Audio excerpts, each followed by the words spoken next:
शिका, संघर्ष करा आणि संघटित व्हा हे ब्रीदवाक्य आपल्याला डॉक्टर बाबासाहेब आंबेडकरांनी सांगितले. मूक नायक ह्या वृत्तपत्रातून ते ज्यांचा आवाज दबलेला आहे त्या लोकांसाठी त्यांनी वृत्तपत्रातून लोकांना जागरूक करणं, तसेच लोकांना बोलण्यासाठी प्रोत्साहन देणे अशा प्रकारचे गोष्टी चालू केल्या.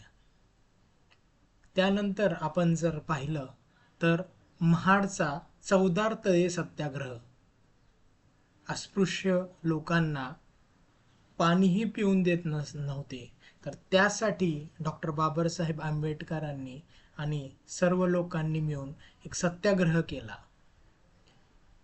जिथे जनावरांनाही पाणी प्यायला काही हरकत नाही, तेथे माणसालाच माणूस हा पाणी पिऊन देत नाही हे कुठेतरी चुकीचं आहे, ते सिद्ध करण्यासाठी त्यांनी हा सत्याग्रह केला. आणि त्यांनी त्यातील 2 घोट पाणी पिऊन अस्पृश्य बाकीच्या सर्व जातीच्या लोकांनाही तळ्याचं हे पाणी पिण्यास योग्य आहे आणि सर्वांना त्याचा न्याय मिळावा यासाठीच त्यांनी ते केले.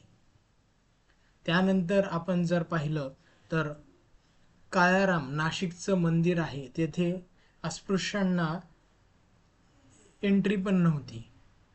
त्यासाठी डॉक्टर बाबासाहेब आंबेडकरांनी सत्याग्रह केला. जवळजवळ हा सत्याग्रह 5 वर्ष चालला. तरीही 5 वर्षानंतरही त्यांना बराच सत्याग्रह करून बऱ्याच लोकांनी त्या मंदिराच्या बाहेर थांबून सत्याग्रह केला, पण त्यांना काही मंदिरात प्रवेश मिळाला नाही. तेव्हा डॉक्टर बाबासाहेब आंबेडकरांना लक्षात आले की ह्या पुढे जाऊन आपल्याला काहीतरी संघटित होऊन स्वतःचा मार्ग स्वतःच निर्माण करावा लागेल आणि त्याची गरज आपल्या सर्वांना आहे. आणि त्यानुसार त्यांनी पुढे काम चालू केले. त्यानंतर महिलांसाठी त्यांनी स्वतः प्रसूती रजा, त्यानंतर महिलांना समान वेतन मिळावे पुरुषांएवढेच, यासाठी त्यांनी लढा दिला.